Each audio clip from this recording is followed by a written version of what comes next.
And we are back from Singapore, and this is Private Practice. Did you miss me? I've been away for a whole week. I know, that went really fast, didn't it? And I've actually been back for a week and a day because I brought the most amazing thing back with me. I brought back the flu.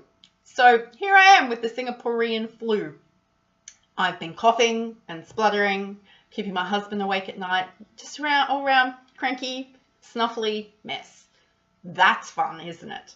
But this is private practice, and when we're unwell, that's just what needs to be done. The awesome thing, however, is this.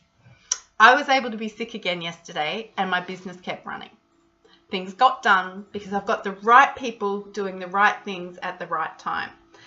If you ever want to test yourself or test your team out, go on a holiday. If you ever want to find out how insignificant and unimportant you are in your business, then go on a holiday. Because I went on a week's holiday, and I don't know if you remember the videos before I went away. I was really quite concerned about cash flow. And yeah, I was explaining to you that cash flow was tight and it gets tight, and I knew it was going to be okay, which it was. But like a lot of us, when I get really focused and concerned and anxious about one part of my business, that seems to generalize over all parts of my business and my life. So it actually is no surprise to me that I've become unwell. So when I start worrying about cash flow, I spiral down.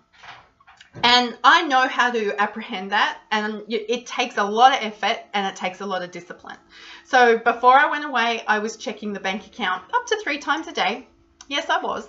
I was speaking to my accounts manager a few more times a week than she's used to, and she was allaying my fears. And we created contingency plans of the contingency plan. So if A didn't happen, then we went to B, and if B didn't happen, then we went to C. Because I like to be in control. So one of my key motivators is about being in control. If I have any sense of being out of control, then I feel really unsafe. So I will micromanage, I will go to tiny little minutiae of details. So you can imagine, for somebody who is really big picture, for somebody who is incredibly good at strategy, for somebody who is very good at putting her finger on the bruise on other people and pushing it to bring to the surface those issues that need to be worked on. Taking me out of that zone of genius and into a space where I'm micromanaging details does nothing for my energy levels.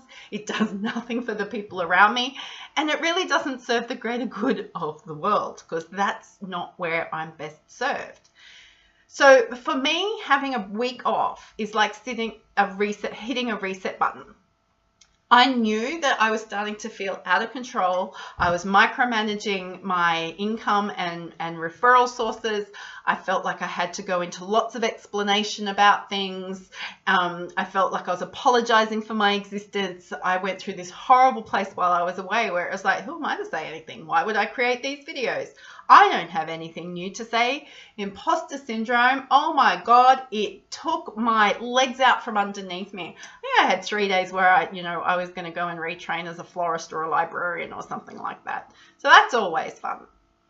So if you're going through stuff where it feels like everything is coming down on top of you, where you can't catch a break, where you feel like money is an issue and your staff are an issue, or yourself is an issue, or your referral sources have dried up, or your clients are all terminating, or your clients are all getting better and that's why they're terminating, then you're not alone.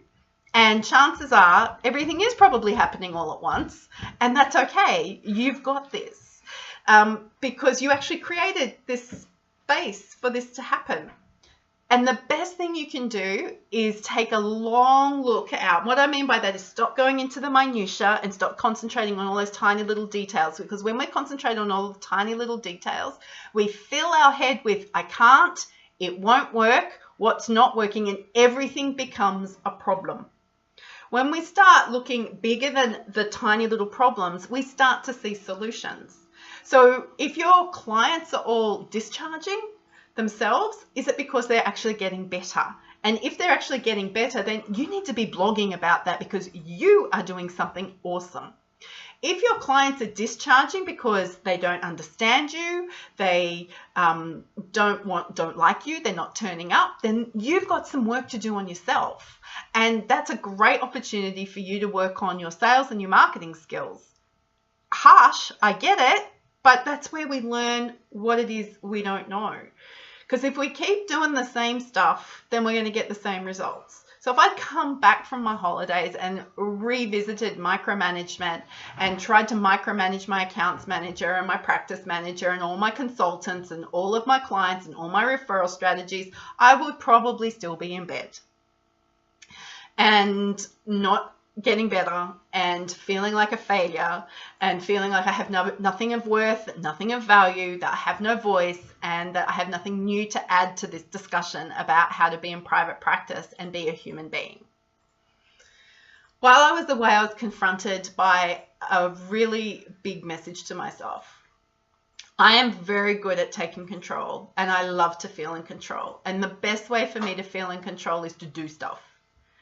And I've learned now that the worst way for me to resume control is to do stuff.